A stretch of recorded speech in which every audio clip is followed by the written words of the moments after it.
கர்த்தர் நல்லவர். எத்தனை பேர் சந்தோஷமா இருக்கிறீங்க? அல்லேலூயா. கர்த்தர் நல்லவர். இம்மட்டும் தேவன் இந்த வருடத்திலே நம்மை நடத்தி வந்திருக்கிறார். இந்த நாளை காணும்படியாக நமக்கு ஜீவனை அவர் கூட்டி கொடுத்திருக்கிறார். அல்லேலூயா. அதனால சந்தோஷமா கர்த்தரை நம்ம ஆராதிக்கணும், தேவனுடைய வார்த்தையை கேட்கணும். அல்லேலூயா. நம்ம இன்னைக்கு கொஞ்ச நேரம், ஒரு அரை மணி நேரம் கர்த்தருடைய வார்த்தையை நம்ம தியானிக்கலாம். மத்தேயு சுவிசேஷம் 13ஆம் அதிகாரம் 1வது வசனம், அத வாசிங்க. அதுக்கு முன்னாடி மத்தேயு 13, 31, 32 அந்த வசனங்களை வாசிங்க. மத்தேயு சுவிசேஷம் 13ஆம் அதிகாரம் 31, 32வது வசனங்கள் சத்தமா வாசிங்க. வேறொரு அவர்களுக்கு சொன்னார், பரலோக ராஜ்யம் கடுகு விதைக்க ஒப்பாயிருக்கிறது. அது ஒரு மனுஷன் எடுத்து தன் நிலத்தில் விதைத்தான். அது சகல விதைகளிலும் சிறிதாகிருந்தும் வளரும் போது சகல பூண்டுகளிலும் பெரிதாகி ஆகாயத்து பறவைகள் அதன் கிளைகளில் வந்து அடையத்தக்க மரமாகும் என்றார். ஆமென். அவர் வேறொரு உவமையை சொல்றார். வேறொரு உவமை. உவமைனா என்ன? உவமை அப்படின்னா என்னன்னு பாத்தீங்கன்னா, அதுக்கு எபிரிய மொழியில பாஷையில மார்ஷல். என்ன பேரு? மார்ஷல். MASHAL. மார்ஷல். மார்ஷல் அப்படின்னா உவமைன்னு அர்த்தம். மார்ஷல் அப்படின்னா உவமைன்னு அர்த்தம். ஏன் இவரு உவமையா சொல்றாரு? அந்த ஊமைனா என்ன அர்த்தம் அப்படின்னா, ஒரு பொருளை இன்னொரு பொருளோட தொடர்பு படுத்தி சொல்லக்கூடியதுதான் உவமை. அதாவது புரியுற மாதிரி. எப்படி புரியுற மாதிரி அப்படின்னா, ஏசுநாதர் தன்னுடைய பிரசங்கத்துல எல்லாமே பாத்தீங்கன்னா ஒரு கதைய சொல்லி சொல்லி என்ன பண்ணிருப்பாரு? புரிய வச்சிருப்பாரு. அதாவது புரியறதுக்கு ஏதுவா சொல்லக்கூடிய அந்த கதைக்கு பேரு தான் உவமை. கதைக்கு பேரு தான் உவமை. பழைய ஏற்பாட்டுல தாவீது கிட்ட தீர்க்கதரிசி நாத்தான் போய் ஒரு கதை சொல்றாரு. ஒரு பட்டணத்துல 2 மனுஷன் இருக்கிறான். ஒருத்தன் ஐஸ்வர்யவான், ஒருத்தர் தரிதர்.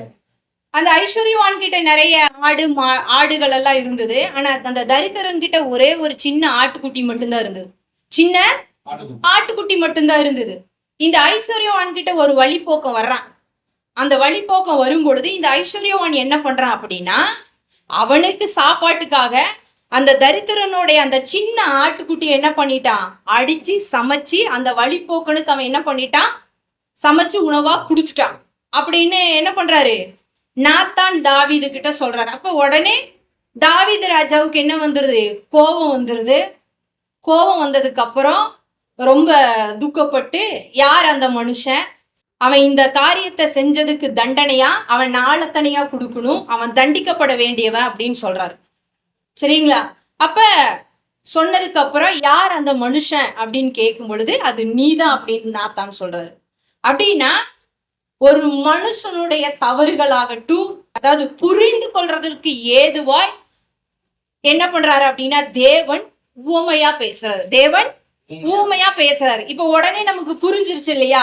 தாவீதுக்கே புரிஞ்சிருச்சு, நான் தான் என்ன பண்ணிட்டேன் இந்த மாதிரி. அப்ப இதுல என்ன சொல்ல வர்றாரு அப்படின்னா, அவர் இன்னொருத்தனுடைய மனைவி என்ன பண்ணிட்டாரு? அந்த கதையோட முழு இது என்ன அப்படின்னா, தாற்பயம் என்ன அப்படின்னா, உரியாவுடைய மனைவி இவர் என்ன பண்ணிட்டாரு?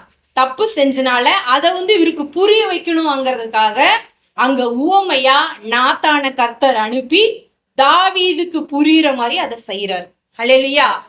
அப்ப உவமை அப்படிங்கிறது என்ன அப்படின்னா, ஒன்ன நம்ம புரிஞ்சுக்கணும், நம்ம தெரிஞ்சுக்கணும் அப்படிங்கிறத, ஒரு பொருளை இன்னொரு பொருளோட தொடர்பு படுத்தி அழகுபடுத்தி வெளிப்படுத்துறதுக்கு பேரு தான் உவமை. அதுக்கு பேரு தான் உவமை. இப்ப இந்த மத்தேயு 13ஆம் அதிகாரத்துல பாத்தீங்க அப்படின்னா, ஏசு கிறிஸ்து உவமைகளா பேசுறாரு. ஏசு கிறிஸ்து உவமைகளா பேசுறாரு. ஏன் ஊமைகளா பேசுறாரு? கிட்டத்தட்ட மொத்தம் 39 உவமைகள் இருக்கிறது. மொத்தம் 39 உவமைகள் இருக்கிறது. அதுல பாத்தீங்கன்னா உவமைன்னு ஒண்ணு இருக்குது, உருவகம்னு ஒண்ணு இருக்குது. உவமை, உருவகம். இந்த உவமைங்கிறது பாத்தீங்கன்னா அதாவது ஒரு கதையா சொல்றது, ஒரு கதையா சொல்றது. உருவகம் அப்படிங்கிறது பாத்தீங்கன்னா அது வந்து நெஜத்துல இருக்கிற ஒன்ன சொல்லக்கூடியது, நெஜத்துல இருக்கிற ஒன்ன சொல்லக்கூடியது. இப்ப இயேசுநாதர் பிரசங்கத்துல எல்லாம் பாத்தீங்கன்னா ஆகாயத்து பறவைகளை கவனித்து பாருங்கள்னு சொல்றாங்க. இப்ப நம்ம தமிழ்ல அழகா அதுக்கு ஒரு எக்ஸாம்பிள் இருக்கு. நம்ம படிக்கிற காலத்துல தாமரை போன்ற முகம், தாமரை போன்ற முகம். அப்ப அந்த முகத்தை எதோட ஒப்பிட்டு சொல்றாங்க அப்படின்னா, அந்த முகம் அவங்க பாக்குறதுக்கு அழகா இருக்கிறாங்க. தாமரை எப்படி அழகா இருக்கிறதோ அதே போல அவங்க அழகா இருப்பாங்க. தாமரை போன்ற முகம், அந்த முகத்தை எதோட ஒப்பிட்டு சொல்றாங்க? தாமரையோட ஒப்பிட்டு சொல்றாங்க. அதுக்கு பேரு உருவகம், அதுக்கு பேரு உருவகம். தேன் தமிழ், தேன் தமிழ். நம்மளுடைய தமிழ் எப்படி சொல்றாங்க? தேனோடு கூட ஒப்பிட்டு சொல்றாங்க. அந்த அளவுக்கு தமிழ் வந்து இனிமையான மொழிங்கிறத சொல்றாங்க. ஹல்லேலூயா. அப்ப உவமைனாலு அது வந்து ஒரு எதை சொல்றது, ஒரு கதை தொடர்புடைய சொற்களை வந்து ஒரு கதை வடிவில நமக்கு புரியறதுக்காக பேசுறது உவமை. உன்னோடு கூட நிஜத்தை வந்து சொல்றது, ஒப்பிட்டு சொல்றதுக்கு பேரு உருவகம், மெட்டபோர் அப்படின்னு சொல்லுவாங்க. அப்ப மொத்தம் வந்து பாத்தீங்கன்னா உவமைகள் எத்தனை இருக்குதுன்னா 39. இந்த உருவகத்தையும் சேர்த்தோம் அப்படின்னா கிட்டத்தட்ட 72 இருக்கு. இப்ப நம்மளுடைய தமிழ் வேதாகமத்துல பாத்தீங்கன்னா எல்லாமே உவமைகள் மாதிரியே கொடுத்திருப்பாங்க. இப்ப நம்மளுடைய இங்கிலீஷ் இதுல பாத்தீங்கன்னா உருவகத்தையும் தனியா என்ன பண்றாங்க, புரியறதுக்கு ஈஸியா அதை வந்து என்ன பண்றாங்கன்னா பிரிண்ட் பண்றாங்க. அப்ப மொத்தமா எத்தனை இருக்கு அப்படின்னா 72 உவமைகள் மொத்தமா இருக்குது. ஒரு சிலர் பிரிச்சு சொல்லி இருக்கிறாங்க, ஒரு சிலர் இந்த உருவகத்தையும் சேர்த்து என்ன பண்ணிருக்கிறாங்க, டோட்டலா அவங்க மொத்தமா சொல்லி இருக்கிறாங்க. சரிங்களா? அப்ப உவமை அப்படின்னா என்னன்னு புரியுதா உங்களுக்கு? உவமைனா என்னன்னு உங்களுக்கு புரியுதா? சரி, ஏன் தேவன் வந்து உவமையா பேசணும்? அடுத்தது, உவமைனா என்ன, ஏன் தேவன் வந்து உவமையா பேசணும்? புரியுற மாதிரியே பேசியிருக்கலாம் இல்லையா? காரணம் எதற்காக ஊமையா பேசணும் அப்படின்னா, மாடு, ஏசையா 1:3 நம்ம வாசிக்கும் பொழுது, மாடு தன் எஜமானனையும் கழுதை தன் ஆண்டவனின் முன்னணையும் அறியும், இஸ்ரவேலோ அறிவில்லாமலும் என் ஜனமோ உணர்வில்லாமலும் இருக்கிறாங்க. அங்க என்னதுன்னா, மாடு வந்து எஜமான பத்தி தெரியும், கழுதையும் வந்து பாத்தீங்கன்னா அந்த எஜமா எங்க நமக்கு தீனி போடுவாங்கிற இடத்த அறிஞ்சிருக்குமா. ஆனா என் ஜனந்தான் இஸ்ரவேலர்கள், அவங்க என்ன அறிஞ்சு கொள்ளல, புரிந்து கொள்ளலங்கிறத தேவன் என்ன பண்றாங்க, குறிப்பிடுறாரு. சரிங்களா? அப்ப தேவனை குறிச்சு அவங்களுக்கு சரியான அறிவு இல்லை, அதனாலதான் அவர் உவமையா பேசுறாரு, அதனாலதான் அவரு உவமையா பேசுறாரு. காரணம் என்ன அப்படின்னா, இயேசுநாதருடைய காலகட்டத்துல அவர் பாத்தீங்கன்னா அநேக பிரசங்கங்களை பண்றாரு. எங்க அப்படின்னா ஜபாலயத்துல பண்றாரு, ஜபாலயத்துல பண்றாரு.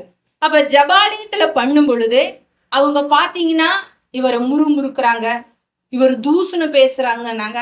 ஒரு சிலர் இவரை விசுவாசிக்கல. இது எல்லாம் நடக்குது எங்க? ஜபாலயத்துல நடக்குது, ஜபாலயத்துல நடக்குது. அதனால இவர் என்ன பண்றாரு அப்படின்னா, ஜபாலயத்துக்கு போறதுக்கு இவருக்கு எந்த தடையும் இல்லை. ஆனா ஜனங்க என்ன பண்றாங்க அப்படின்னா, வேத பாரகர்கள், பரிசேயர், சதுசேயர்கள் எல்லாம் இவர்கிட்ட எதையாவது குற்றத்தை கண்டுபிடிக்கணும் அப்படிங்கறதுலயே அவங்க என்ன பண்றாங்க, முன்பரமா இருக்கிறாங்க, முன்பரமா இருக்கிறாங்க. அதனால அவர் என்ன பண்றாரு அப்படின்னா, ஜனங்களோடு கூட ஊமைகளாக பேசுறாரு, ஜனங்களோடு கூட ஊமைகளா பேசுறாரு. இப்ப மத்தேயு 1ஆம் அதிகாரத்திலிருந்து ஒரு 9வது அதிகாரம், அதாவது 12வது அதிகாரம் வரைக்குமே வந்து பாத்தீங்கன்னா ஒரு சில 2-3 உவமைகள் வரும். மத்தேயு 13ஆம் அதிகாரத்திலிருந்து தொடங்குனா அவர் ஃபுல் அண்ட் ஃபுல் எல்லாத்தையுமே எதுலதான் பேசுறாரு, உவமைகளா பேசுறாரு. சங்கீதம் 78ஆம் அதிகாரம் 1-2 வசனங்களை நம்ம வாசிக்கும் பொழுது அவர் வந்து தன்னுடைய வாய உவமைகளால திறப்பாராம், தன்னுடைய வாய உவமைகளால திறப்பாராம். ஏன், காரணம் என்ன அப்படின்னு பாத்தீங்கன்னா, இயேசுநாதருடைய ஊழியத்தின் நாட்கள்ல ஒரு திமிர்வாதக்காரன் இருக்கிறான். அவனை பாத்தீங்கன்னா நல்ல கூட்ட நெரிசலா இருக்கும் பொழுது அந்த திமிர்வாதக்காரனை வீட்டு கூரைகளை எல்லாம் பிரிச்சு அவனை என்ன பண்றாங்க, அந்த வீட்டுக்குள்ள இறக்குறாங்க. உடனே இயேசுநாதர் அதை பார்த்துட்டு, உன்னுடைய விசுவாசம் ரொம்ப பெருசா இருக்குது, உன் பாவம் மன்னிக்கப்பட்டுருச்சு அப்படின்னு சொல்றாரு. அப்ப அங்க வேத பாரகர்கள் என்ன சொல்றாங்க அப்படின்னா, அவர்கிட்ட குற்றத்தை கண்டுபிடிக்கணும் அப்படிங்கிறதுக்காக, பாவங்களை மன்னிக்கிறதுக்கு இவர் யார், பாவங்களை மன்னிக்கிறதுக்கு இவர் யார், இவர் தேவதூஷணம் பேசுகிறார் அப்படின்னு சொல்றாங்க. தேவதூஷணம் பேசுகிறார். அப்ப ஆண்டவர் என்ன சொல்றாருன்னா, இந்த பூமியில பாவங்களை மன்னிக்கிறதுக்கு மனுஷகுமாரனுக்கு அதிகாரம் உண்டு. பாவங்களை மன்னிக்கிறதுக்கு குமாரனுக்கு அதிகாரம் உண்டு. அப்ப அவர் எந்த காரியங்களை செஞ்சாலும் அவர் மேல குற்றங்களை பகிரங்கமா அவர் என்ன பண்றாரு, தன்னை அதாவது தேவகுமாரனா வெளிப்படுத்துறாரு. ஆனா ஜனங்க என்ன பண்ணவே இல்லை, அவரை ஏற்றுக்கொள்ளல. அதனால அவர் என்ன பண்றாரு அப்படின்னா, உவமைகளால் பேச வேண்டிய கட்டாயத்துக்குள்ள அவர் தள்ளப்படுறாரு. புரியுதா? ஏன் உவமைகளா பேசுறாரு அப்படின்னா, இப்ப எடுத்து வாசிங்க மத்தேயு 13ஆம் அதிகாரம் 1-2 வசனங்கள் அப்படியே வாசிங்க. வீட்டில இருந்து புறப்பட்டு போய் கடல்வரத்தில் உட்கார்ந்திருந்தார். திரளான ஜனங்கள் அவரிடத்தில் கூடி வந்தபடியா அவர் படவில் ஏறி உட்கார்ந்தார். ஜனங்கள் எல்லாரும் கரையில் நின்றார்கள். அவர் அநேக விசேஷங்களை உவமைகளாக அவர்களுக்கு சொன்னார். போதுங்க. இப்ப அவர் என்ன பண்றாரு, இதுக்கு முன்னாடி அவர் எங்க ஜபாலயத்துல என்ன பண்ணிட்டு இருந்தாரு, பிரசங்கம் பண்ணிட்டு இருந்தாரு. இப்ப எங்க வந்துட்டாரு, கடல் ஓரத்துல வந்துட்டாரு. கடல் ஓரத்துல வந்ததுக்கு அப்புறமும் கொஞ்ச ஜனம் அங்க எழுதி இருக்கிறாங்களா, திரளான ஜனங்கள் எழுதி இருக்கிறாங்களா? திரளான ஜனங்கள். பொதுமொழி பெயர்ப்புல மக்கள் பெருந்திரளாய் வந்தார்களாம். மக்கள் அதுல படிக்க நல்லா இருக்குது. பாஸ்டர் சொல்ற மாதிரி இதுல நமக்கு படிக்க ஒரு மாதிரி புரியாத மாதிரி இருக்குது. அதுல படிக்க மக்கள் பெரும் திரளாய் வந்தார்களாம். யாரை பார்க்க? ஏசுநாதரை பார்க்க வந்துடும். இது இந்த சம்பவம் எங்க நடக்குது அப்படின்னா, கப்பர்நகூம்ல நடக்குது. இந்த சம்பவம் எங்க நடக்குது? கப்பர்நகூம்ல நடக்குது. இப்ப கூட்ட ஜனங்கள், பெருந்திரளான கூட்ட ஜனங்க இவரை தேடி வந்ததுக்கு அப்புறம் இவர் என்ன பண்றாரு அப்படின்னா, பிரசங்கம் பண்ண ஆரம்பிக்கிறாரு. அப்ப பிரசங்கம் பண்ணும் பொழுது இவர் என்ன பண்றாரு, உவமைகளாக பேசுறாரு. உவமைகளா பேசுறாரு. ஏன்? இதுக்கு முன்னாடி அவர் ஜபாலயத்துல எல்லாம் பகிரங்கமா பேசினாரு. ஆனா அவங்க என்ன பண்ணல, ஏற்றுக்கொள்ளல, விசுவாசிக்கல. இவர் தேவதூசன்னு சொல்றாங்க அப்படின்னு சொல்லிட்டு இவர் மேல ஏகப்பட்ட கம்ப்ளைண்ட். இவரை எப்படியாவது அந்த மலை உச்சியில இருந்து கூட தள்ளி கொலை செஞ்சிடலான்னு கூட ஜனங்க என்ன பண்ணாங்க, நினைச்சாங்க. அவங்களுடைய கண்களுக்கு மறைவா எல்லாம் தேவனை ஏசுனதை என்ன பண்ணிட்டாரு, விலகி போயிட்டாரு. அதனால இவர் என்ன பண்றாரு, உவமைகளா பேசுறாரு. இப்ப அதை வாசிங்க. உவமைகளா பேசினாரு. அடுத்த வசனம். விதைக்கிறவன் ஒருவன் விதைக்க புறப்பட்டான். அவன் விதைக்கையில் சில விதை வழியருகே விழுந்தது. பறவைகள் வந்து அதை பட்சித்து போட்டது. சில விதை அதிக மண் இல்லாத கற்பாறை இடங்களில் விழுந்தது. மண் ஆழமாய் இராததினாலே அது சீக்கிரமா. போதுங்க. 11வது வசனம் வாசிங்க. அவர்களுக்கு அவர் பிரதித்தமாக பரலோக ராஜ்யத்தின் ரகசியங்களை அறியும்படி உங்களுக்கு அருளப்பட்டது, அவர்களுக்கோ அருளப்படவில்லை. போதுங்க. இப்ப அவர் விதைக்கிறவனுடைய ஊமையை குறிச்சு பேசுறாரு. விதைக்கிறவனுடைய ஊமையை குறிச்சு பேசுறாரு. அதுல வந்து பாத்தீங்கன்னா ஒரு 4 இடத்துல விதை என்ன பண்ணுது, விழுகுது. மண் இல்லாத, அதாவது வழி அருகுல, அப்புறம் என்னது 2 கற்பாறை, அடுத்த நெக்ஸ்ட் முள்ளுள்ள இடம், 4வது வந்து நல்லெண்ணலாம். அதுக்கப்புறம் இவரெல்லாம் சொல்லி முடிச்சிடுறாரு. அப்புறம் இவங்க என்ன பண்றாங்கன்னா, சீசர்கள் வந்து கேட்கறாங்க, ஏன் வந்து ஆண்டவரே நீங்க வந்து என்ன பண்றீங்க, ஊமைகளா பேசுறீங்க அப்படின்னு கேட்கும்போது அவர் அதுக்கு பதில் சொல்றாரு. பாருங்க, அதான் அந்த வசனம் நீங்க வாசிச்சது. வாசிங்க. பரலோக ராஜ்யத்தின் ரகசியங்களை அறியும்படி உங்களுக்கு அருளப்பட்டது, அவர்களுக்கோ அருளப்படவில்லை. அப்ப பரலோக ராஜ்யத்தின் ரகசியம் யாருக்கு அருளப்பட்டிருக்கிறது? சீசர்களுக்கு. உங்களுக்கு தான் அருளப்பட்டிருக்குது, அவர்களுக்கு அருளப்படவில்லை. அப்ப அவர்களுக்கு அருளப்படவில்லை அப்படின்னா என்ன அர்த்தம் அப்படின்னா, அவங்க எல்லாத்தையுமே கேட்கறாங்க, எல்லாத்தையுமே பாக்குறாங்க, இருதயத்துக்குள்ள போகுது. ஆனா கேட்கும் பொழுது அவங்களுக்கு என்ன இல்லை, காது கேட்காதவங்க மாதிரி இருக்கிறாங்க, பார்க்கும் பொழுது அதை பார்க்காத மாதிரி இருக்கிறாங்க, இருதயத்துக்குள்ள போகுது, அவங்க உணர்வில்லாத மாதிரி இருக்கிறாங்க. அந்த பரலோக ராஜ்யத்தின் ரகசியத்தை அவங்களுக்கு அறிந்து கொள்றதுக்கு என்ன இல்லை, உள்ளுக்குள்ள விசுவாசமே இல்லை. விசுவாசம் இல்லாதனாலதான் கேட்கும் பொழுது அவங்க எப்படி கேட்கறாங்க, அசால்ட்டா கேட்கறாங்க. கேட்கும் பொழுதே அசால்ட்டா கேட்கறாங்க. அதனாலதான் நான் என்ன பண்றேன், ஊமையா பேசுறேன். இப்ப நீங்க வந்து இப்ப சீசர்கள் அவங்க எல்லாத்துக்கிட்டையும் சொல்லிட்டாரு. இப்ப சீசர்களுக்கு டவுட் வருதா இல்லையா? அவங்க என்ன பண்றாங்க, அவர் தனித்திருக்கும் பொழுது போய் கேட்கறாங்க. ஏன் ஆண்டவரை நீங்க வந்து வெளிப்படையா பேசாம ஊமையா பேசுறீங்க அப்படின்னு கேட்கும் பொழுது அவங்க சொல்றாங்க, இது பரலோக ராஜ்யத்தின் ரகசியம். ஊமைங்கிறது என்னது? பரலோக ராஜ்யத்தின் ரகசியம். இந்த பரலோக ராஜ்யத்தின் ரகசியத்தை யாரு ஏற்றுக்கொள்றாங்க, யாரு அதை குறிச்சு தெரிஞ்சுக்கணும்னு விரும்புறாங்க, யாருக்கு அது அருளப்பட்டிருக்கிறதோ அவங்களுக்கு தான் இது போகும். இதோடைய வெளிச்சம் அவங்க தான் என்ன பண்ணுவாங்க, பெற்றுக்கொள்வாங்க. அந்த வெளிச்சம் உங்களை நோக்கி வருது, இது உங்களுக்கா அருளப்பட்டிருக்கு அப்படின்னு சொல்றாரு. ஹல்லேலூயா. இந்த வசனங்களுக்கு பின்னாடி போகும் பொழுது வாசிக்கும் பொழுது அதான் சொல்றாரு. கண்ணிருந்து அதை தொடர்ந்து வாசிங்க. 12வது வசனம். உள்ளவன் எவனோ அவனுக்கு கொடுக்கப்படும், பரிபூரணமும் அடைவான். இல்லாதவன் எவனோ அவனிடத்தில் உள்ளதும் எடுத்துக் கொள்ளப்படும். அவர்கள் கண்டும் காணாதவர்களாயும் கேட்டும் கேளாதவர்களாயும் உணர்ந்து கொள்ளாதவர்களாயும் இருக்கிறபடினால் நான் உவமைகளாக அவர்களோடு பேசுகிறேன். ஏசாயாவின் தீர்க்க தரிசனம் அவர்களிடத்தில் நிறைவேறுது. அதாவது, காதார கேட்டும் உணராதிருப்பீர்கள், கண்ணார கண்டும் அறியாதிருப்பீர்கள். இந்த ஜனங்கள் கண்களால் காணாமலும் காதலினால் கேளாமலும் இருதயத்தினால் உணர்ந்து வளர்ந்திருப்பாமலும் நான் அவர்களை ஆரோக்கியமாக்காமலும் இருக்கும்படியாக அவர்கள் இருதயம் கொழுத்திருக்கிறது. காதல் மந்தமாய் கேட்டு தங்கள் கண்களை மூடிக்கொண்டார்கள் என்பதே. உங்கள் கண்கள் காண்கிறதுனாலே உங்கள் காதுகள் கேட்கிறதுனாலும் அவைகள் பாக்கியமுள்ளவைகள். ஆமென். இப்ப நம்மளுடைய கண்கள் பாக்குது, நம்மளுடைய காது கேக்குது, நம்மளுடைய இருதய உணருது, குணப்பட்டிருக்குது. அதனால நீங்க பாக்கியவான் அப்படின்னு சொல்றாரு. ஏசாயா 6ஆம் அதிகாரம் 9-10 வசனங்களை ஏசாயா தீர்க்கதரிசி அங்கே கோட் பண்றாரு. அந்த ஏசாயா தீர்க்கதரிசி பழைய ஏற்பாட்டுல சொல்லப்பட்டத மத்தேயு அந்த வேதத்தையே படிச்சுட்டு இருக்கிறனால அந்த வசனத்தை இவர் என்ன பண்றாரு, கோட் பண்றாரு. ஹல்லேலூயா. புரியுதா? அப்ப ஜனங்க எப்படி இருக்கிறாங்க?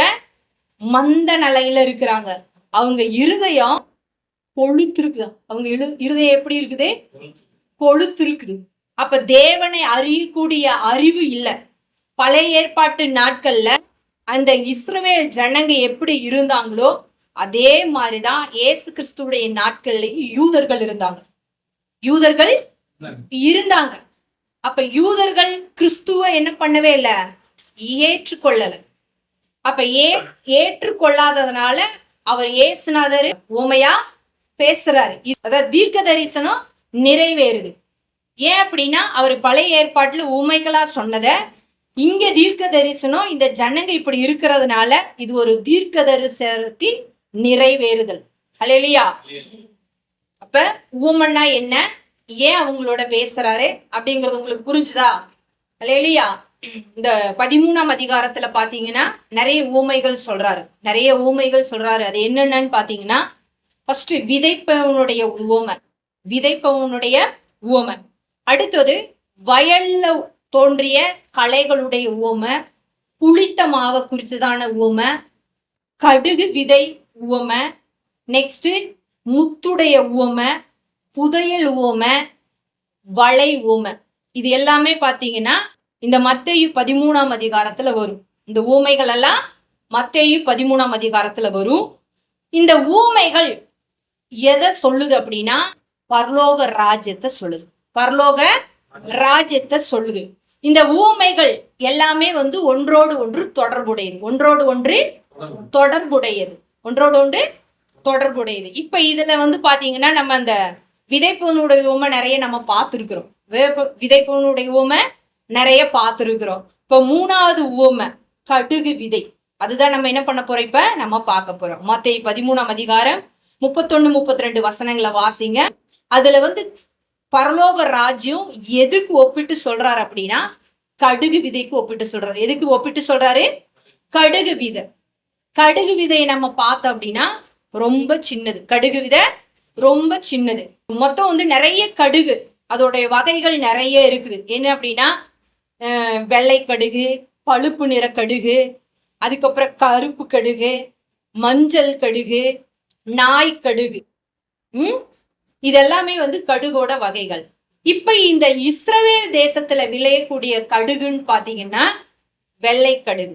நம்ம நாட்டுல கருப்பு கடுகு இருக்குது, இந்த பழுப்பு நிற கடுகு இருக்குது. கிட்டத்தட்ட இந்த கடுகு விதை ரொம்ப சின்னதா இருக்கு. கடுகு விதை ரொம்ப சின்னதா இருக்கும். ஆனா கடுகு வித சின்னதா இருந்தாலும் அதனுடைய உயரம் அது எத்தனை அடி அப்படின்னா கிட்டத்தட்ட 20 இருந்து 25 அடி உயரம் வளரக்கூடியது. 20 அடியில இருந்து 25 அடி வளரக்கூடியது இந்த கடுகு செடி. இந்த கடுகு செடி இப்ப உலகத்திலேயே சின்ன விதைன்னு சொல்ல முடியாது. இஸ்ரவேல் தேசத்துல அங்க விளையக்கூடிய அந்த செடியிலேயே அது மிகவும் சின்ன விதையுடைய செடி தான் இந்த கடுகு செடி. கடுகுடைய விதை இஸ்ரவேல் தேசத்துல விளையக்கூடிய எல்லா செடிகள்லையும் விதை சிறிய விதை அப்படின்னு பாத்தீங்கன்னா இந்த கடுகு விதை தான். அதனாலதான் அவர் இயேசுநாதர் என்ன பண்றாரு, கடுகு விதைய ஊமையா சொல்றாரு. கடுகு விதைய ஊமையா சொல்றாரு. அவர் என்ன சொல்றாரு, கடுகு விதை சின்னதா இருக்குது, பெரிய மரமா மாறும், ஆகாயத்து பறவைகள் அதுல வீடு கட்டுற அளவுக்கு அது எப்படி இருக்கும், பெருசா மாறும் அப்படிங்கிறார். பெருசா மாறும். இப்போ அந்த நாட்கள்ல அவங்க அடிமைத்தனத்துல இருக்கும் பொழுது, அதாவது அந்த ரோமர்கள் என்ன பண்ணுவாங்கன்னா, ரோமர்கள் ஆட்சி செய்யும் பொழுது சேவகர்கள் எல்லாம் இருக்கிறாங்க இல்லையா, குதிரை ஓட்டிகள், ரதம் ஓட்டிகள், அவங்க எல்லாம் குதிரை மேல சவாரி வரும் பொழுது அந்த குதிரையை விட அவனே பயங்கர ஹைட்டா இருக்கும். அவங்களே குதிரை வீரர்களே எப்படி இருப்பாங்க, நல்லா ஹைட்டா இருப்பாங்க. அந்த அரண்மனையில வேலை செய்யறவங்க அவங்க குதிரை மேல இருந்தா எப்படி இருக்கும், அதை விட ஹைட்டா இருக்கும். அவங்க ஹைட்டை விட இந்த கடுகு செடியோட ஹைட் ரொம்ப எப்படி இருக்குமாமா, உயரமா இருக்குமாமா. அப்ப யூதர்கள் நினைப்பாங்களாமா, அடிமைத்தனத்துல இருந்தாலுமே கடவுள் உண்டாக்கினார் பாத்தியா, இந்த கடுகு விதைய விட நீ எங்களுக்கு பெருசு இல்லை அப்படின்னு நினைப்பாங்களாம். புரியுதா நான் சொல்றது? கடுகு விதை சின்னதுதான், நீ என்னதான் குதிரை மேல பவனி வந்தாலும் இந்த கடவுள் உண்டாக்கி வச்சிருக்கிறாரு பாத்தியா, ஆண்டவர் உண்டாக்கி வச்சிருக்கிறாரு பாத்தியா இந்த கடுகு செடி, இந்த கடுகு செடியை விட நீ பெரிய ஆள் கிடையாது. நீ எங்களை வேணா ஆட்சி செய்யலாம், ஆனா நீ பெரிய ஆள் கிடையாது. ஏன், அவ குதிரை மேலேயே வந்தாலுமே, அப்ப குதிரை பாருங்க ஒரு 5-6 அடி ஃபீட் இருக்கும், அதுக்கு மேல ஒரு மனுஷன் உட்காந்து சவாரி செஞ்சுட்டு வந்தாலும் அதை விட உயரமா இருக்குமாமா அந்த கடுகு செடி, அதை விட உயரமா இருக்குமாமா கடுகு செடி. அப்ப அந்த யூதர்கள் என்ன நினைப்பாங்க, எங்களை விட நீ பெரிய ஆள் இல்லை அப்படின்னு நினைப்பாங்களாம். புரியுதா? அப்ப கடுகு பாத்தீங்கன்னா சின்னதுதான், விதை சின்னதுதான், ஆனா அதனுடைய காரம் பயங்கர வீரியம் உடையது. ஒரு சமையலுக்கு கடுகு போடல அப்படின்னா குழம்பு என்ன ஆகாது, டேஸ்ட் வராது. அந்த அளவுக்கு ஒரு எஃபெக்டை கொடுக்கக்கூடியதுதான் கடுகு. அப்ப பரலோக ராஜ்யத்தை ஆண்டவராகி இயேசு கிறிஸ்து கடுகு விதையோட ஒப்பிட்டு சொல்றாரு. கடுகு விதையோட ஒப்பிட்டு சொல்றாரு. பரலோக ராஜ்யத்தை சின்னதுன்னு நினைச்சிடாதீங்க. அந்த கடுகு விதை எப்படி இருக்குதோ, அது எப்படி வளர்ந்து பெருசாகுதோ, அத மாதிரி இந்த பரலோக ராஜ்யங்கிறது சின்னதா இருந்தாலும் அது போக போக போக போக தேவனுடைய ராஜ்யத்தை இந்த பூமியில ஸ்தாபிச்சிடும். அல்லேலூயா. நாம இப்ப நினைச்சிட்டு இருக்கிறோம், நம்ம கொஞ்சம் பேர் தான் இந்த இடத்துல இருக்கிறோம், நம்ம கொஞ்சம் ஜனம் நினைச்சிட்டு இருக்கிறோம், நம்ம பரலோக ராஜ்யத்தை சுதந்திரிக்க வந்தவங்க நம்ம நினைச்சிட்டு இருக்கிறோம் கொஞ்சம் பேர் தான். இல்ல, இது என்ன ஆகும், நம்ம கடுகு வித மாதிரி இருக்கலாம், ஆனா இதுக்கு என்ன ஆகும்னா விரிவடையும். அல்லேலூயா. இப்ப நீங்க கடுகு வித மாதிரி சின்னதா இருக்கலாம், ஆனா ஒரு நாள் என்ன ஆகுது, மரமா மாறும். இந்த மரத்து நிழல்ல அநேகர் என்ன பண்ணுவாங்க, இளைப்பாறுதல் அடைவாங்க. அதுதான் அந்த சின்ன கடுகு செடியில ஆகாயத்து பறவைகள் கூடு கட்டி அது வாழுதான் பாருங்க. அல்லேலூயா. அப்படியா தேவன் அந்த கடுகு விதைய மகிமைப்படுத்தி வச்சிருக்கிறாரு. இப்ப நம்மளை எதை கூட்டிட்டு வந்திருக்கிறாரு, அந்த கடுகு விதை எப்படி பரலோக ராஜ்யத்தோடு தேவன் ஒப்பிட்டு சொல்றாரோ, நம்ம அந்த பரலோக ராஜ்யத்துக்கு சொந்தக்காரவங்க. இந்த கடுகு விதை பாத்தீங்கன்னா எந்த சூழ்நிலையிலையும் வளரக்கூடியது, எந்த சூழ்நிலையிலையும் வளரக்கூடியது. இப்ப இந்த இஸ்ரவேல் தேசத்துல பாத்தீங்கன்னா கடும் குளிர்ல இருந்தாலும் சரி, கடும் வெயிலா இருந்தாலும் சரி, அது வளர்ந்துருமாம். பாலைவனத்துல ஓரத்துல இந்த செடியை கொண்டு போய் போட்டு வச்சாலும் அது வளர்ந்துருமாம், எந்த சூழ்நிலையினாலும். நம்ம இந்த குளிர் என்ன பண்ண மாட்டேங்கிறோம், தாங்க மாட்டேங்கிறோம். ஆனா அது குளிரா இருந்தாலும் சரி, பயங்கர வெயிலா இருந்தாலும் சரி, அந்த தட்ப வெட்ப நிலைக்கு ஏற்ற மாதிரி அது வந்து பாத்தீங்கன்னா வளர்ந்துரும். இப்ப நம்ம இந்தியாவிலே பாத்தீங்கன்னா ராஜஸ்தான் தான் ஃபர்ஸ்ட் இடத்துல இருக்குது. கடுகுல ஃபர்ஸ்ட் இடத்துல இருக்குது ராஜஸ்தான், மகாராஷ்டிரா, அது பக்கத்துல ஹரியானா, இது எல்லாம் தான் கடுகு உற்பத்தி பண்றதுல ஃபர்ஸ்டா இருக்கு இந்தியாவுல. கொஞ்ச அளவு மழை பெஞ்சா போதுமாமா, அதுல வந்து பாத்தீங்கன்னா அது கடுகு செடி என்ன பண்ணிரும், முளைச்சி அது பெரிய செடியா வந்து மாறிடும். அந்த அளவுக்கு எந்த சூழ்நிலை இருந்தாலும் அது வளரக்கூடியதுதான் இந்த கடுகு செடி. அப்படின்னா என்ன, எவ்வளோ பிரச்சனை வந்தாலும், குளிரா இருந்தாலும் சரி, வெயிலா இருந்தாலும் சரி, அது என்ன ஆகுதுன்னா வளர்ந்துரும். நமக்கு எந்த பிரச்சனை இருந்தாலும் சரி, நம்ம என்ன பண்றோம், ஆண்டவருக்குள்ள வளர்ந்துட்டு தான் இருக்கிறோம். அப்ப அந்த மாதிரி ஒரு தன்மையை உடையதா கடுகு செடி. இப்ப யூதர்களை, இஸ்ரவேல் ஜனங்களை, அவங்களுக்கு எவ்வளவோ பிரச்சனைகள் இருக்குது. உலகத்திலேயே யூதர்களுக்கு மாதிரி துன்பம் இந்த எங்கேயுமே வந்ததே கிடையாதாம். அவங்க நெருக்கப்படுற மாதிரி, அவங்க ஒடுக்கப்படுற மாதிரி யாருமே ஒடுக்கப்படவில்லையாம். ஆனாலும் அவங்க பெருகிட்டே தான் இருக்கிறாங்க. அதுக்கு 2வது இடத்துல தமிழர்கள் இருக்கிறாங்க. தமிழர்களை என்னதான் ஒடுக்குனாலும், என்னதான் வந்து நெருக்குனாலும் அவங்க எப்படிதான் வளர்ந்துட்டே இருக்கிறாங்க. அதே மாதிரி இந்த கடுகு விதை, அது எந்த சூழ்நிலையில, கடும் வெயிலா இருந்தாலும் சரி, கடும் பனியா இருந்தாலும் சரி, அது பாத்தீங்கன்னா அது வளர்ந்து வந்துடும். பரலோக ராஜ்யத்தை யாரு நினைச்சாலும் என்னது ஒடுக்கிடலான்னு நினைப்பாங்க, தடுத்துடலான்னு நினைப்பாங்க. ஆனா தேவன் உண்டாக்கினது ஒரு நாள் என்ன பண்ணவே முடியாது, தடுக்கவே முடியாது. இப்ப இந்த லாக்டவுன் வந்துச்சு பாத்தீங்களா, சபைகளை எல்லாம் கிட்டத்தட்ட மூடிட்டாங்க, 8-9 மாசம் மூடிட்டாங்க. இப்ப நிறைய பேர் என்ன நினைச்சாங்க, கிறிஸ்துவம் அப்படியே மூடப்பட்டுரும், ஒண்ணுமில்லாம போயிடும் அப்படின்னு. ஆனா யூடியூப் ஸ்டார்ட் பண்ணி இன்னைக்கு அநேகர் என்ன பண்றாங்க, கர்த்தருடைய வார்த்தை போயிட்டு தான் இருக்குது. ஆனா பிசாசு நினைச்சா இதோட முடிஞ்சது அப்படின்னு. அப்ப அவன் என்னதான் ஒடுக்க நினைச்சாலும் தேவனுடைய ராஜ்யத்தை யாருனாலும் எதுவுமே பண்ண முடியாது. அது வளர்ந்து பெருகிறது. அது தேவனுடைய கரத்துல இருக்குது. பழைய ஏற்பாட்டுல மோசைய, அதாவது அந்த ஆண் பிள்ளைகளை எல்லாம் கொலை செஞ்சாங்க மோசையின் நாட்களில். ஆனா மோசைய கொல்ல முடிஞ்சுதா? அவர் வந்து எகிப்திலேயே அவர் என்ன பண்றாரு, இளவரசரா வளர்றார். எகிப்திலேயே இளவரசரா வளர்றாரு.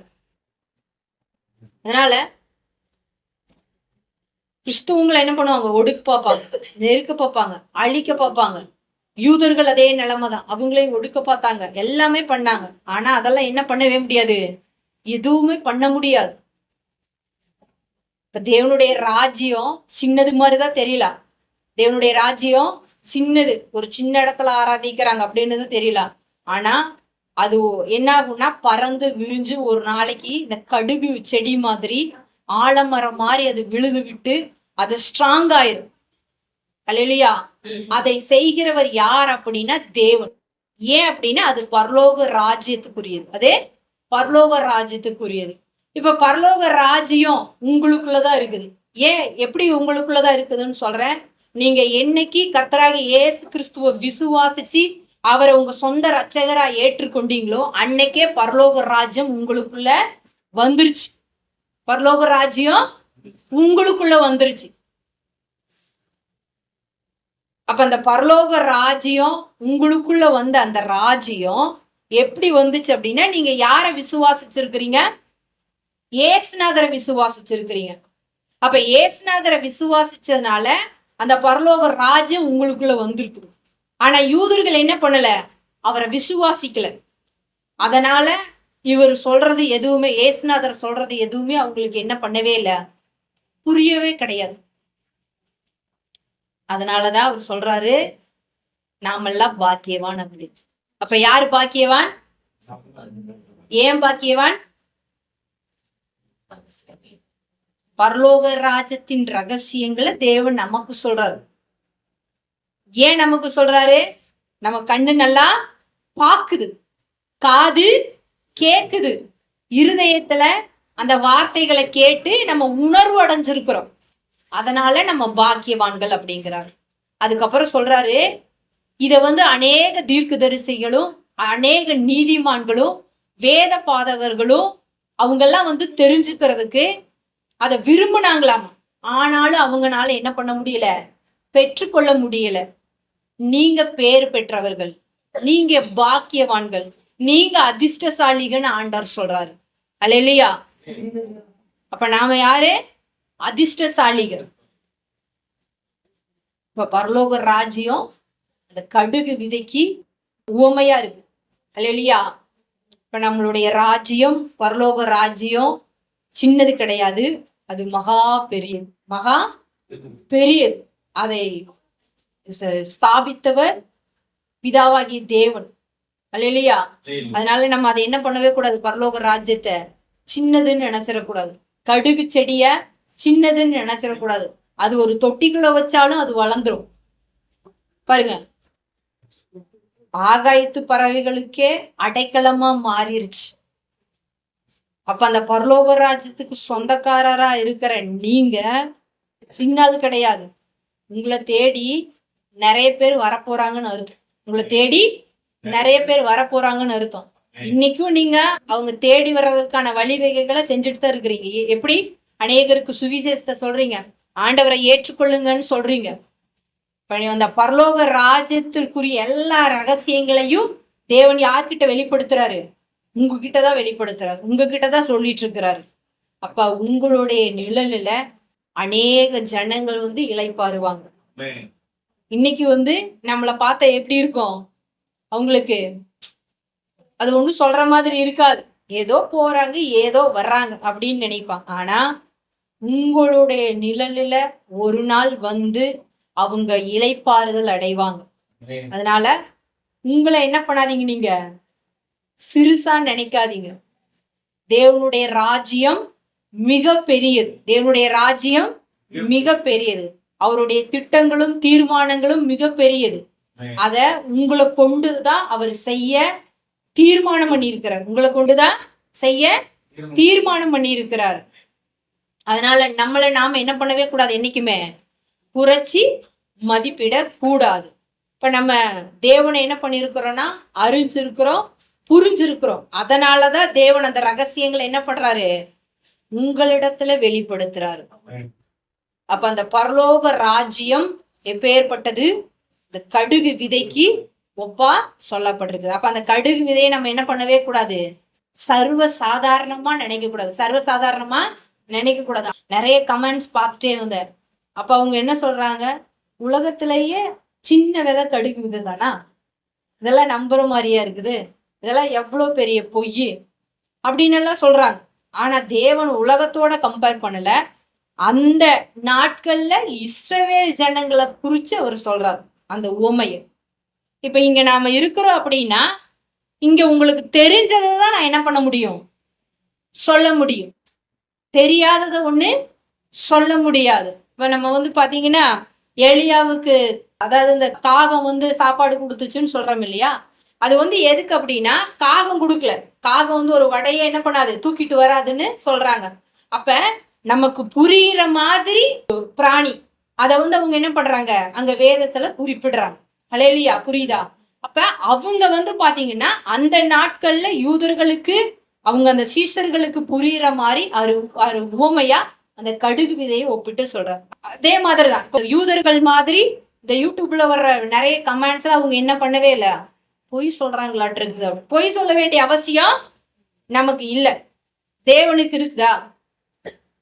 அவருக்கு பொய் சொல்ல வேண்டிய அவசியமே கிடையாது. அப்படின்னா அப்ப விசுவாசிக்காம இருக்கிறாங்க, அவங்க நம்பல. அப்ப அவங்க யாரு? புறஜாதிகளா இருப்பாங்க. அவங்க ஆச்சரியமா இருக்குது. ஏன்னா கடுகு விதையோட எத்தனையோ விதைகள் இருக்குதா. ஆனா அந்த நாட்கள்ல அவங்களுக்கு புரியுற மாதிரியே தேவன் என்ன பண்ணியிருக்கிறாரு, கடுகு விதைய சொல்லி இருக்கிறது. அப்ப அந்த இடத்துல, அந்த இஸ்ரவேல் தேசத்துல இந்த கடுகு வந்து பெரிய மரமா மாறி இருக்குது. இன்னைக்கும் இருக்குது, இன்னைக்கும் இருக்குது, அது மரமா மாறி இருக்குது. ஏன்னா சின்ன செடியில ஆகாயத்து பறவைகள் வந்து கூடு கட்டுமா? கட்டுமா? சின்ன செடி கட்டுமா? ஓரளவுக்கு என்ன இருக்கணும், ஒரு மனுஷனை விட ஹைட்டா இருக்கணும், ஏதோ ஒண்ணு இருக்கணும். அங்கதான் என்ன பண்ணும், ஆகாயத்து பறவைகள் கூடு கட்டும். அப்ப அந்த அளவுக்கு தேவனுடைய ராஜ்யம் பறந்து விரிந்து பெருசா இருக்குது. அப்பேற்பட்ட ராஜ்யத்துக்குள்ள நானும் நீங்களும் இருக்கிறது நமக்கு மிகப்பெரிய பாக்கியம். அததான் இயேசுநாதரே சொல்றாரு, நீங்கள் பேறு பெற்றவர்கள், நீங்க பாக்கியசாலி. இப்ப ஆபிரகாம் சொல்றாரு பாத்தீங்களா, ஆபிரகாம் என் நாளை காண ஆசையா இருந்தான், கண்டு களி கூர்ந்தான். அதே மாதிரி இதை எல்லாமே காண்றதுக்கு நிறைய தீர்க்கதரிசிகள் பரிசுத்தவான்கள் காத்திருந்தாங்களாம். அவங்களுக்கெல்லாம் கிடைக்கல. உங்களோடு கூட நான் என்ன பண்றேன், சம்பாஷணை பண்றேன் அப்படிங்கிறார். உங்களோடு கூட சம்பாஷணை பண்றேன், உங்களோடு கூட நான் பேசிட்டு இருக்கிறேன், நீங்க என்னை கேட்டுட்டு இருக்கிறீங்க, அப்ப நீங்க தான் பாக்கியவான்கள் அப்படிங்கிறார். அப்ப தேவனுடைய ராஜ்யத்தை அந்த கடுகு விதையோட ஒப்பிடுறாரு. அப்ப அந்த தேவனுடைய ராஜ்யம் அப்படிங்கிறது சின்னது கிடையாது, அது மிக பெரியது, மிக பெரியது. அப்ப நம்ம அதை என்ன பண்ணணும்னா கருத்தா ஏற்றுக்கொள்ளணும், கருத்தா ஏற்றுக்கொள்ளணும். இப்ப நம்ம கடுகு வித மாதிரி இருந்தாலும் நம்ம ஒரு நாள் மற்றவங்களுக்கு ஆசீர்வாதமா இருப்போம், ஒரு நாள் மற்றவங்களுக்கு ஆசீர்வாதமா இருப்போம். அது மற்றவங்களுக்கு புரிஞ்சுதோ இல்லையோ நமக்கு புரிஞ்சிருக்கணும். புரிஞ்சுதா? அல்லேலூயா. அதனால எதையுமே நம்ம என்ன பண்ணவே கூடாது, சர்வசாதாரணமா எடுத்துக்க கூடாது. கர்த்தருடைய வார்த்தைய சர்வசாதாரணமா நம்ம எடுத்துக்க கூடாது. இப்போ ஒரு வார்த்தை நம்மளை நோக்கி வருது அப்படின்னா, அது தவறான சத்தியமா இருந்தது அப்படின்னா கண்டிப்பா அது நம்மளுடைய இருதயத்துக்குள்ள போகாது. எந்த காது வழியா வந்ததோ அந்த காது வழியா போயிடும். ஆனா ஒரு சில சத்தியங்கள் எல்லாம் நம்ம கேட்கும் பொழுது அதை பரிசுத்த ஆவியானவரே அது கரெக்டா தப்பா அப்படின்னு சொல்லிட்டு அவரே என்ன பண்ணுவாரு, நம்மளோடு கூட பேசுவார். பேசினார் சீசர்கிட்ட சொல்லும்பொழுது அப்படிதான் சொல்றாரு, நிச்சயமாகவே அதாவது நான் உங்ககிட்ட பேசினது எல்லாமே அது ஒரு நாள் பரிசுத்தாவினர் வந்து உங்களுக்கு என்ன பண்ணுவாருன்னா நினைப்பூட்டுவார். பரிசுத்தாவி என்னவரே நினைப்பூட்டுவார். அந்த மாதிரி தேவையில்லாத சத்தியமெல்லாம் நமக்கு என்ன வராது. ஏன்னா அப்படி வந்தது அப்படின்னா அது வந்த வழியிலே என்ன பண்ணிரும், போயிரும். அந்த சத்தியத்தை நம்ம இருதயம் என்ன பண்ணாது, ஏற்றுக்கொள்ளாது. அதனால கர்த்தருக்குள்ள எப்பயுமே எப்படி இருங்க, சந்தோஷமா இருங்க. பரலோக ராஜ்யம் சமீபமா இருக்கிறது. தேவன் எப்ப வேணா வரலாம். அல்லேலூயா. ஏன்னா உலகத்தின் காரியங்கள் எல்லாம் அப்படிதான் நடந்துட்டு இருக்குது. அதனால நம்ம தேவனுடைய கரத்துல இருக்கிறோம், அவருடைய ராஜ்யத்துக்குள்ள இருக்கிறோம். அந்த கடுகு விதை மாதிரி இருக்கிறோம், இந்த கடுகு விதை மாதிரி இருக்கிறோம். கடுகு விதை அதுதான் பரலோக ராஜ்யத்தின் ரகசியம். பரலோக ராஜ்யத்தின் ரகசியம் அது யாருக்கு வெளிப்படுத்தப்பட்டிருக்குது, நமக்கு வெளிப்படுத்தப்பட்டிருக்குது. அதனால தேவ சமூகத்துல அதிகமா இருந்து கர்த்தருடைய வருகைக்கு நம்ம என்ன பண்ணணும், நம்மளை நாமளே ஆயத்தப்படுத்தணும். அல்லேலூயா. கர்த்தர் நல்லவர்.